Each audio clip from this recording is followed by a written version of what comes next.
Hey guys, I am going to show you how to make your best coffee at home. So these are equipment that I have gathered for some time now. Highly suggest getting all of these in order to make the most consistent, perfect coffee at home. So first of all, I got this as a V60 glass. I actually bought it used because it said the box was damaged or the packaging was damaged, which meant it had a razor blade nick in it. And so I'm very happy. This thing's awesome. This little coffee stand is one that I made myself. It used to be just a little frame that goes on the wall. Found it at a thrift store. Of course, got to have your favorite coffee mug. Something like that. Or maybe even something like, you had me a bacon wrapped. You know, find your favorite coffee mug. Osaka gooseneck tea kettle or water warmer. This is electronic. You plug it in, turn it on, warms up water so fast. And this is my scale as well. So this electronic scale makes everything so that I can keep it all consistent. And in the winter months, I always try and warm up my coffee first, my coffee mug, by first pouring and rinsing my filter. So rinsing your filter can also help make your coffee taste a whole lot better. And I try and fill it up to about 10 ounces or so. I like a 10-ounce cup of coffee. If you read the side of your Starbucks or other type of coffee, they'll probably tell you that you need an 8-ounce coffee with like 237 milliliters of grounds or something like that, but that's really strong. I don't usually do that. Today I will be brewing some local Switchback coffee roasters. It's a local company here in Colorado Springs. And this Ethiopia is a new Ethiopia that they have on their menu, but it is amazing. I highly suggest Ethiopian coffee. It's definitely my favorite, and this is some of the best in the Springs, in my opinion. I mean, it's great packaging and everything. Always look for a born on date within the last 3 months at least. Preferably in the last month for sure, in my opinion. If it's been sitting on the shelf as long, it's probably not going to have all those qualities it should in an original cup.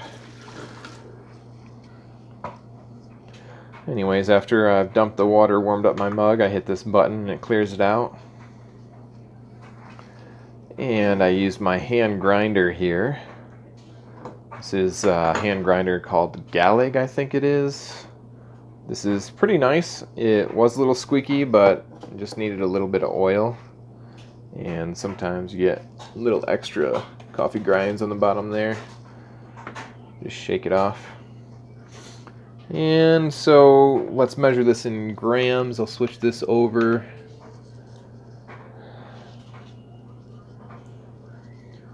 About 32 grams. Yeah, that's what I'd say I like it at.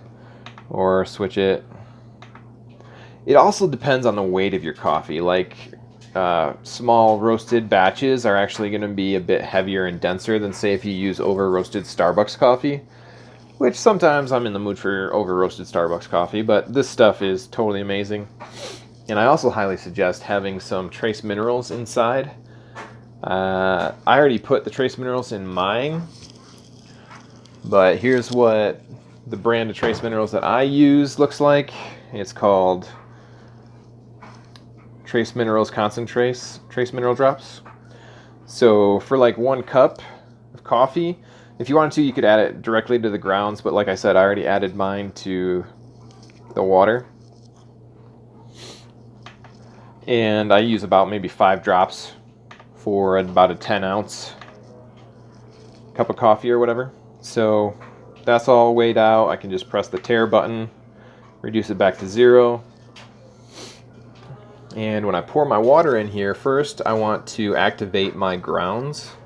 You got to activate the grounds simply by getting them all wet and letting them soak for just a second.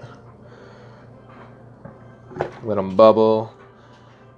Get all that oxygen out of there.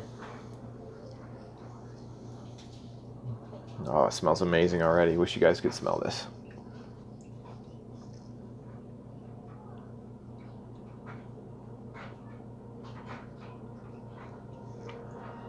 So I just let it activate there for a little bit.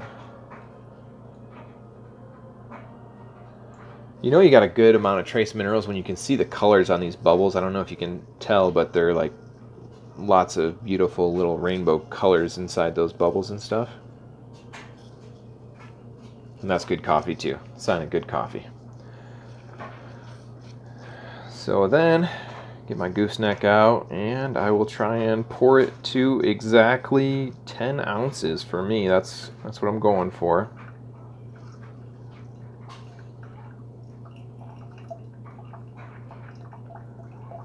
So, Hario, the company that makes these V60s, they always suggest that you just barely keep the grounds covered in water. But I find I like a continual pour until I get to the proper amount. And that's a classic over pour, just 15th of an 0.15 ounces or whatever.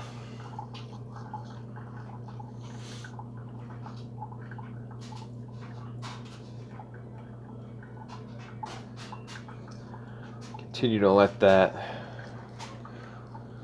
drip. It's kind of cool because this dripper, that's why they call it a dripper. And the glass one, you can see that action. In the other ones, you really can't. I don't really like all these other ones that are out on the market.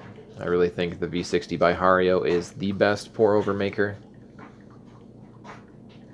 But yeah, you let it drip.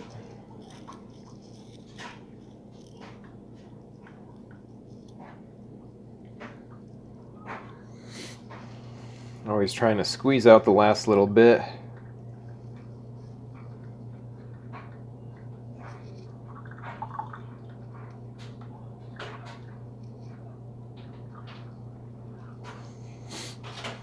And I can take it off my scale. This is a really good food scale. It can measure all the way up to 11 pounds, I believe it's rated for. So it's definitely not a problem with having this on here. And for me, I would prefer to have breves. So I also have my Organic Valley heavy cream. And I like about 2 ounces of cream. Pouring this precisely can be tricky. Alright guys, well, yeah, if you're in Colorado Springs, be sure to check out Switchback Coffee Roasters. They're awesome. Ethiopia is definitely my favorite. And I'll have the links in the description for all this other stuff, guys. Anyways, consistency is the key to every culinary masterpiece. I believe that's something Gordon Ramsay said.